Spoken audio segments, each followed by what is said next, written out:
hope you've woken up this morning and feel refreshed and raring to go. um, Leviticus 26 verse 6 says, "Indeed, your threshing will last until grape gathering, and grape gathering will last until sowing time. You will thus eat your food to the full and live securely in your land." And when God gave the Israelites, the Jews, the promised land, he promised that they would have rainfall in all the seasons. So the right rainfall would come for the grapes, the right rainfall would come for the wheat, the right rainfall would come for the oils, the olive oils, the olive groves.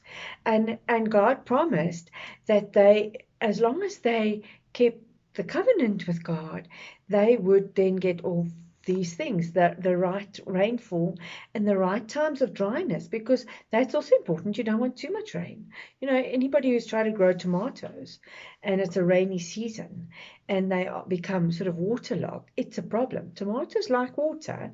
If you taste them, they're quite watery, but they don't like too much. They're fussy girls. So, you know, it's the same when you are growing olives or grapes or that, there is a right time for rainfall. There's a right temperature in everything. And God promised, stay faithful to me and I will give you the right time. And in Leviticus 26 verse 6, now if you want to know what Leviticus is all about, Leviticus is one of the tribes of Israel, the Levitical Levi, and that was the tribe of priests. And they, during the Exodus and going into the new land, they listened to God and they wrote the law. And so the book of Leviticus is all about obeying the law and what God promises you. So Exodus and Deuteronomy and Leviticus is all about that relationship, that kind of contract between God and his people. And that we could read because that's the kind of contract we should have with him. And so your threshing will last until grape gathering, and grape gathering will last until sowing time. You will thus eat your food to the full and live securely in your land. So this is a promise that regardless of what is happening, you will work, but your work will give fruit. And I'm at a place where many things in my business have been going on for a year. And I was at a place where I was saying to God, I'm a little bit nervous now. I'm not sure. And I suspect that my threshing has been lasting until my grape gathering. And, you know, after grape gathering, we can eat the fruits, but we also purse a wine, or we make a raisin. They loved raisin cakes in Israel then. So my threshing will last until it's time to gather the grapes. But while I'm threshing there, it's hard work to take the grain. And you take the grain, and the way they made bread in those days was to take 5 grains, and then they sprout those grains again. Then they dried it and ground it for flour. So they didn't just grind what they had taken, they'd harvested off the field. They threshed it, so they took the chaff off, they took the grain, they then would let it sprout. So they sprouted it just a little bit, then they dried that out, then they ground it for flour for their bread. And any of you that are a little bit of a health nut, you'll know that sprouting of things has got a very special germinative sort of enzyme that is incredibly healthy for you. And so that is the healthy bread that Christ, that God intended for his people. And that's the bread that we talk about in the Bible that we should be eating. And that's the bread of life that Jesus said he was, that very healthy 5-grain, sprouted grain bread. It just took a little bit more than what we are used to doing. And so work is going to be a part of our lives. and it's going to look difficult sometimes. I know that um, I watched a video sometime a while ago. I was trying to find it again, where they were showing ancient ways of threshing the wheat, harvest and then threshing and then finding the wheat kernels so that you could make bread out of it and things like that. And it's actually quite well, it looked like a big allergy problem to me because they've got all these husks and these things flying in the wind, and I'm thinking, I just want to sneeze. And they throw it in the air, and the wind takes the chaff away, and then the seeds fall to the ground.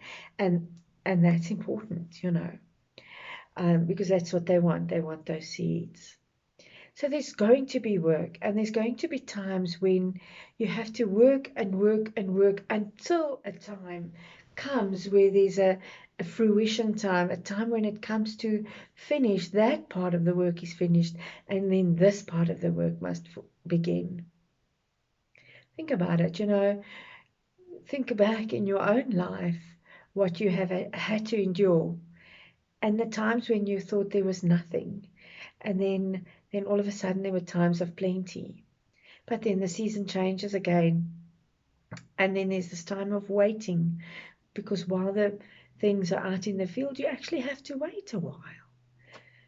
And that's, if you speak to a farmer, that's his work. That is his thing. He has to wait, and he plants, and then he waits, then he harvests, and all the while, a farmer is trusting God for that which he needs for his crop to grow, even for his animal crop, to grow.